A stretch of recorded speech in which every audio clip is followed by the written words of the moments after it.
Father McSweeney, an Irish priest, returned to the town of his birth. He was conscientious and hard-working and performed all of his duties with merit. However, for some reason, nobody liked him, and ever since he was born, people felt uncomfortable in his presence. On many nights, long after the town had retired, a light could still be seen burning in Father McSweeney's study. People often wondered if there was something sinister going on, but it was never discussed, as Father McSweeney's widowed mother adored her son and would not hear a word against him. While he was still fairly young, Father McSweeney suddenly took ill.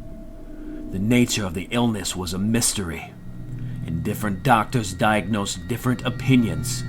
However, they all agreed on one thing, that it was extremely serious, and that there was nothing that could be done for the priest. Father McSweeney accepted this silently, and without argument. He seemed to know all along that he would die, as he did within a few weeks. He just seemed to waste away. Despite their reservations about him, the town decided to give Father McSweeney a big funeral.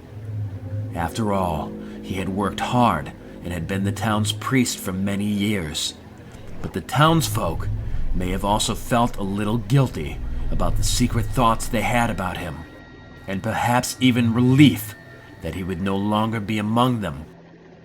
The cemetery was in the hills, several miles outside of town.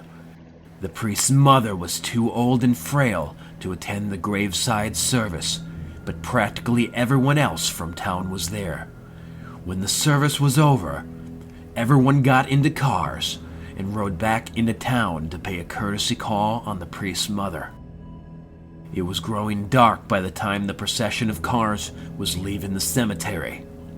A mile or so from the graveyard, the driver of the lead car noticed a figure walking up the road toward him. Walkers were rare in this part of the country, so the passengers were anxious to see who this individual might be. As the figure was illuminated by the car headlights, its face could be seen. The figure on the road was indeed a familiar one. It was Father McSweeney, who had just been buried. There was no doubt about who it was, yet he had changed. His always pale skin was now an ashen white. His eyes were wide open and unblinking, and they glittered with an unnatural brightness. His lips were drawn back, exposing strong white teeth and bloodless gums.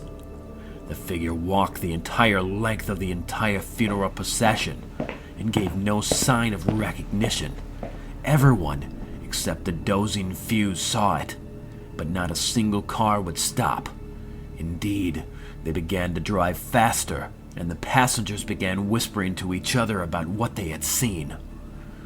The badly shaken mourners arrived at the house of Mrs. McSweeney and agreed not to mention anything about what they had seen, for she was so deep in grief and did not need to hear this horrible story. There was no reply when they knocked on the door, and when one of the women looked through the window, she saw the old woman lying face down on the floor. They broke down the door and found the woman was not dead as they had feared, but merely unconscious. When she had come round, she told them that a short time ago she had heard a knock at the door. Knowing that everyone in town was at the funeral, she peered through the window to see who her visitor might be, and saw her son. "You saw his face?" someone asked. The old woman hesitated and began to cry. "Yes, I saw his face. It was my son, but he had changed. He looked different, so fierce and wild. His eyes were wide open and his lips drawn back, and his skin, he was as white as a ghost?" "Yes, I believe I saw the ghost of my son." The old woman said that she wanted to open the door for him, but the sight made her feel so weak that she had fainted. Father McSweeney was never seen again, but for years people talked about that night. The ghost wore an expression of inhuman cruelty.